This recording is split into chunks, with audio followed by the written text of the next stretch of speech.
Bonjour à tous, aujourd'hui un film feel good, un film qui donne de la bonne humeur, du peps, de la joie.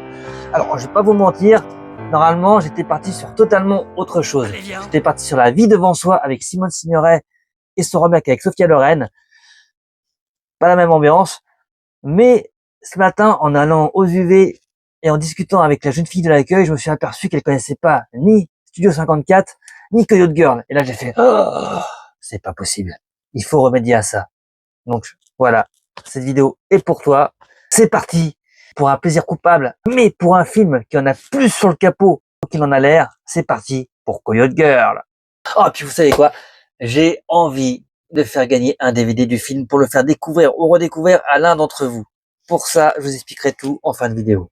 Ah, Coyote Girl, un vrai classique des années 2000 avec cette comédienne super sexy, ce comédien aussi, n'oublions pas les filles, super sexy. Ces histoires qui nous ont fait rêver parce qu'il y en a tellement. Et quelles sont-elles ces histoires? On peut commencer par l'histoire de cette jeune fille timide mais pleine de rêves et d'ambition qui veut arriver sur New York pour être compositrice, auteur-compositrice, mais il va falloir qu'elle vainque ces démons, qu'elle aille au-delà de ses doutes et ses peurs pour réussir. Et évidemment, elle va y arriver. On peut parler de la comédie romantique, puisqu'elle va rencontrer l'amour avec ce bel Australien, et des relations père-fille, évidemment, qui est magnifique, ce père qui doit libérer sa fille, accepter qu'elle grandisse, accepter qu'elle fasse des choix qui sont peut-être contraires à ses propres valeurs. Et aussi ce bar évidemment, oh là là, avec cette patronne badass, mais dure, parce que quand même, elle vire 2 fois son héroïne principale, hein. 2 fois, elle est virée Violette dans le film.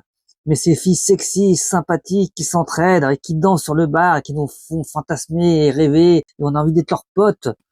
Et d'ailleurs, ces filles, elles ont toutes leur propre personnalité, inspirée par les scénaristes des codes des films de super-héros. Oui, il y a la rigolote, la dure à cuire, la bosse, la rêveuse. Alors, allons-y. La bosse, elle est jouée par Maria Bello. Elle est stricte, autoritaire, protectrice. Ah, la rigolote, c'est la meilleure amie, Camille, jouée par Isabella Miko, une blonde pétillante, pleine d'énergie, toujours de bonne humeur et toujours bienveillante. Et d'ailleurs, la comédienne était connue pour être une danseuse hors pair.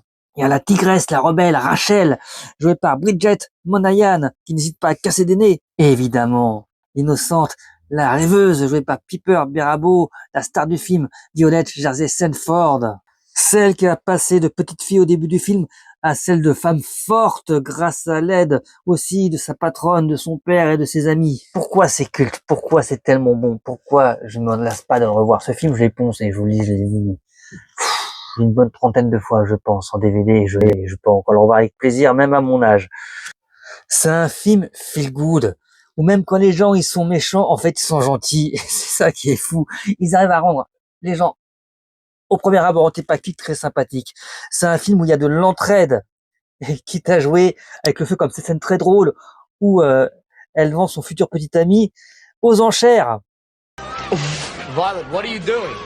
Ah bah c'est pourtant clair, elle est en train de vendre ton cul mon chéri. Et d'ailleurs, elle n'hésitera pas à faire pareil avec son père à la fin du film. Dans une scène très très drôle aussi. Car oui, dans ce film, les femmes sont badass, les femmes ont le pouvoir et les hommes ne sont que des objets sexuels ou des portefeuilles sur pattes. Et ce film, plus qu'une histoire d'amour, c'est l'histoire d'un chrysanthème qui devient papillon, qui va aller au-delà de ses doutes, au-delà de ses peurs pour réussir dans la vie. Aidé par toute une bande bienveillante, on a envie de faire partie de la bande, on a envie d'être aimé et d'aimer avec eux. Et c'est pour ça que ce film fait du bien au moral.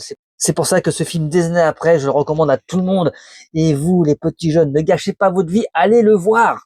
On rit, on est ému, et même s'il n'y a aucun suspense, on sait très bien dès le départ que ça va bien se finir, tant sentimentalement que professionnellement, on vibre avec elle. Et on a envie de faire partie de cette bande qui s'aime et qui s'entraide, comme cette scène où son petit ami vend une de ses BD collector pour lui permettre de chanter sur scène, ou que son père la force à vaincre sa timidité pour monter sur cette fameuse scène.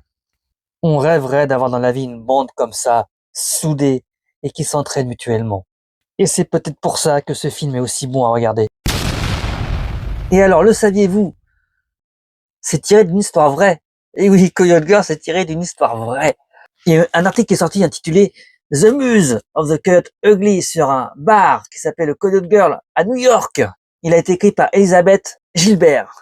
C'est une femme qui a écrit le best-seller Manche Prix M, qui a vraiment travaillé au Coyote Girl original. Alors les gars, avec ce film, le bar est devenu tellement célèbre que la fondatrice du bar, Liliana Lovell, a dû engager des gardes du corps pour gérer les foules de touristes qui voulaient voir les filles danser sur les comptoirs. C'est un des rares films qui a transformé un petit business local en un empire mondial. À ce qui paraît, la légende, et là j'aimerais bien savoir si c'est vrai, parce que il paraît qu'il y a un bar Coyote Girl qui est ouvert à Lyon il y a quelque temps, mais j'en ai jamais trouvé vraiment trace sur Google. Est-ce que c'est moi qui tape mal le nom?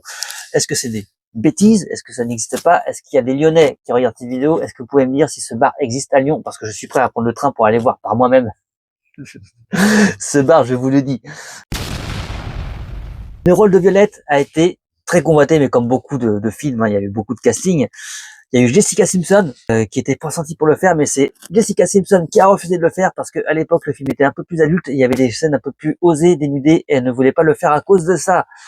Britney Spears et Jewel ont été envisagées pour faire le rôle. Et alors, les filles ont dû suivre un entraînement façon Coyote Bourcan pour apprendre à faire le bartender, parce que danser sur un bar tout en versant de la bière, c'est pas forcément si facile.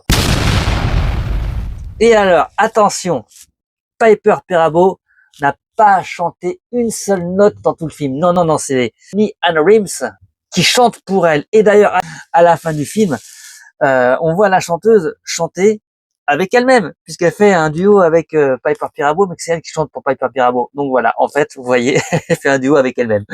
La magie d'Hollywood. En résumé, si vous n'avez pas vu ce film, je vous conseille d'aller voir absolument pour passer un bon moment. Prenez un paquet de popcorn, des chocolats, du coca, enfin tout ce que vous voulez. Et laissez-vous aller pour un petit plaisir coupable, parce que Coyote Girl, c'est un film qui donne le sourire. Alors la prochaine fois, on va parler de Studio 54, et puis après, on changera de registre avec La vie devant soi, qui est un magnifique film. Voilà. Quant à Voix du ciné, je vous le dis, on va avoir un accessoiriste la semaine prochaine.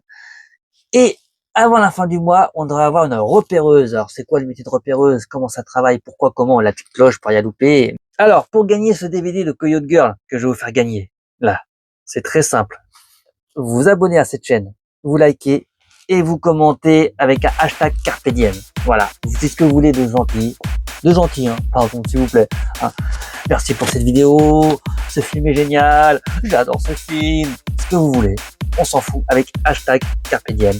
Il y a un tirage au sort qui sera fait à la fin du mois et j'enverrai moi-même le DVD de Coyote Girl à l'heureux ou l'heureuse gagnante pour qu'ils passent de très belles soirées de printemps, d'été et d'hiver. Voilà, merci à tous et nous on se voit très vite dans Voix du ciné. Ciao, ciao. À l'aube de mon automne, je m'étonne, ça détonne du poker de ma vie.